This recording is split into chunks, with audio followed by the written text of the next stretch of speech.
So what's up guys, for today's topic is air filter, original air filter.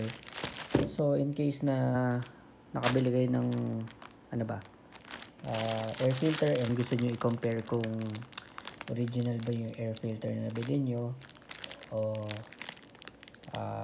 or fake, or kung gusto nyo lang na mapagko-comparean, this is a perfect video for you. So this is the proof na original yung nabili ko. And ayan, sa Alabang Zapote siya, which is ito yung Honda Alabang. Ayan, Honda Alabang yan guys. And air filter, ayan, air cleaner is 1,004 pesos. Ayun, check na natin. So ito na yung proof na original talaga yung nabili ko.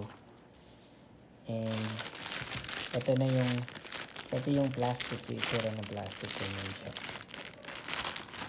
Ganyan. Tapos ito yung sticker.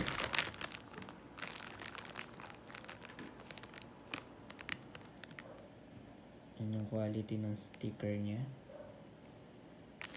Before, made in Japan yung mga gamit niya, yung mga items nila. Pero ngayon sa napapansin ko, parang nag-Thailand sila. Siguro mas mura yung parts doon. Try natin buksan. So, yan, alog.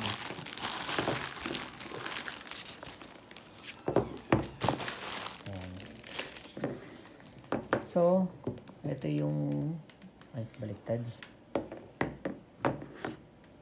So, yan. Unang-una, may makikita kayo dito, Honda PPT DK30. And, meron siyang lining dito, tsaka ito.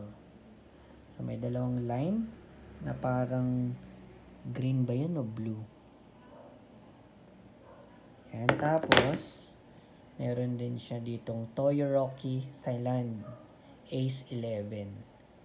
Hindi ko lang alam kung ano yung mga clock na yan or kung ano ba yan, kung ano ibig sabihin yan. Yun, compare nyo na lang kung ano yung nabili nyo. So ayan. So far yun lang yung nakikita ko. Na yellow siya dito naman siya. Pero hindi siya natatanggal, para siyang part ng plastic. Ayan o. Actually, yan. So, iba yung kulay niya. Ito super parang dark yellow. Ito naman parang pale yellow. Yan, pale yellow siya. Tapos, meron pala akong may filter pala ako na galing yung made in Japan pa yata siya. Kaso, ayan paano ba? Ito yung gamit na. So, same lang din siya dyan. Thailand din pala to. Akala ko Japan to. So, yun, Thailand pala rin. Kaso, ang difference ng old stocks. Kasi ito, nabili ko like, if I am not mistaken, 2 years ago. So, kung makikita nyo, yung old stock nila, parang dark yellow or amber ata to. Tapos, same color dito sa likod. Same siya, oh. Unlike yung bagong labas ngayon, yan para siyang iba. Diba? So, made in Thailand din pala to. So, ayan guys. Ayan. Ito yung old stock, new stock. At oo nga pala, baka may magtanong sa inyo kung ilang kilometers bago magpalit nito.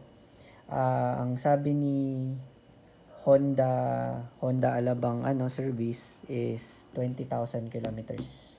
Hindi ko alam mo, parang layo nun. Sobrang layo naman nun. Pero 20,000 daw eh. Parang, okay, sige, 20,000. Pero yun nga. Kung ako sa inyo guys, original yung bilhin nyo. Kasi since, siguro, gawin nyo na lang 15,000 para sure kayo. Pero sabi sa akin sa service is 20,000 bago magpalit ng filter. Sipin nyo 20,000 itatakbo, tapos 1,000 lang naman yung air filter. Ayun, no? 1,004.25 cents. So, kung ako sa inyo, mag-original na kayo. At least ito, ayan, kumbaga, kumbaga nasa specs yung, tawag din, yung butas nito na mafi-filter nyo talaga yung micro dirty. Ano bang tawag?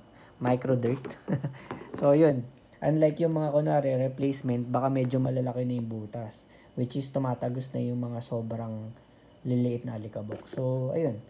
Kaya mas maganda, pasok yun sa makina nyo syempre. Kaya I advise you to purchase yung original na filter. At least, lahat ng papasok sa engine nyo, filtered na filtered. Ayun, kumbaga sa akin siguro, pwede kayong gumamit ng ibang brand ng oil, pero yung air filter, I suggest yung original talaga. Since, ang tagal mo naman to bago palitan, tapos 1,000 lang naman siya. So, dito ka na. At least yung butas nito sobrang pinong-pino. Yung tipong napag-aralan na nila kung ano yung liit ng mga alikabok na allowed lang pumasok. So, ayun guys. Ayun. Sana may natulong ako sa inyo. And that's today's topic. See you in my next video guys. Bye.